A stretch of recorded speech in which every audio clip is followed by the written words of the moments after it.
Hello and welcome to this week's edition of Derek and Aaron. Today's episode is going to consist of the influential psychologists of our time. Our special guest today was born on December 4th, 1925, and he is a very big contributor to psychology. He's written 7 books, edited 2 that were then translated into many different languages and distributed throughout the world. Let's welcome our special guest today, Albert Bandura. How are you today, Mr. Bandura? It's good. All right, we have a couple questions to ask, and then we're also going to show the audience a little clip from Mr. Bandura. We're going to start off with Aaron. What are the colleges that you went to? I went to Boston College in 1949, and I also went to Iowa to get my PhD in psychology. What area of psych did you study? Well, I'm mainly considered to be a behaviorist, which means I observe behavior that you can see with the eye, but I am also considered to branch off into cognitive psychology because I also consider the way that people can create an image in their head and their thoughts influence their behavior as well. What was your first experience like? Well, it's actually a funny story. I was in high school and I needed a class-to-fill study hall that I didn't want. So I just chose psychology, and it turns out I really liked it. Wow, that's very, very lucky. All right, now we're going to get into a little clip that Mr. Bandura brought in. He's going to first explain it to us, and then we'll show you guys it. Alright, well, one of my most famous experiments was in my Bobo doll study.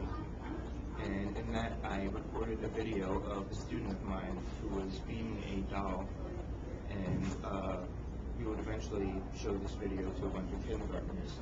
And in that video, my student was punching and kicking and throwing the doll, and just using a lot of aggressive behavior against it. For this video, we recreated it using a woman dressed as a clown. This video was shown to a group of kindergartners before they entered their playroom. This exposed the children to aggressive and violent acts against the doll. Now, when the children were sent into their playroom, along with their usual toys, they found the same doll that they saw in the video.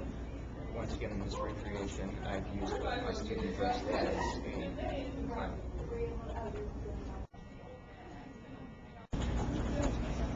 Alright, so this video showed how children learn from their observations, and they don't actually need a reward to influence their behavior, contrary to most people's beliefs. And that's the basis of my social media. Thank you very much for showing us that video. Now, I have another question. We also know that you study modeling therapy. Can you tell us a little bit about that? Yeah, modeling therapy is my idea that if a person with a psychological disorder can see somebody who has the same issues as them, and that person deals with the issues in a different way, it works better, it helps that person to deal with their issue, and the person who views this would be able to model their behavior after the person who deals with it much better. And that will help them to deal with whatever phobia or whatever that they have. So if they have the same problem, then they'll look at the other person who seems to be dealing with it better, and they'll try and make it that way for themselves as well. Yeah. One of my common examples is a person with snake phobia. If they see somebody, like say we have a closed room, and there's an actor in there pretending to be somebody who has snake phobia, and they walk up to a box of snakes and they start handling these snakes.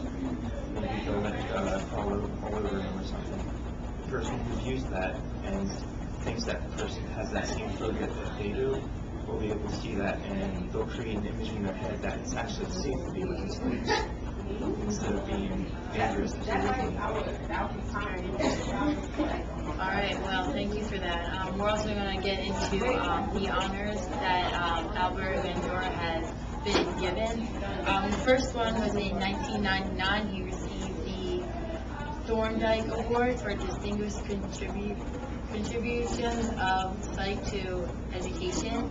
In 2001, he was given a Lifetime Achievement Award. He also received the James Dean Cattell Award. He was also another psychologist. And in 2004, he was given the APA Outstanding Lifetime Contribution to Psych Awards. Now, we also have another question that links to our episode today. The psychologist of our time is being given an award and a large sum of money. So why do you personally think that you should be awarded this? Well, my psychology is very different from most other psychologists, specifically in behaviorism and cognitive psychology.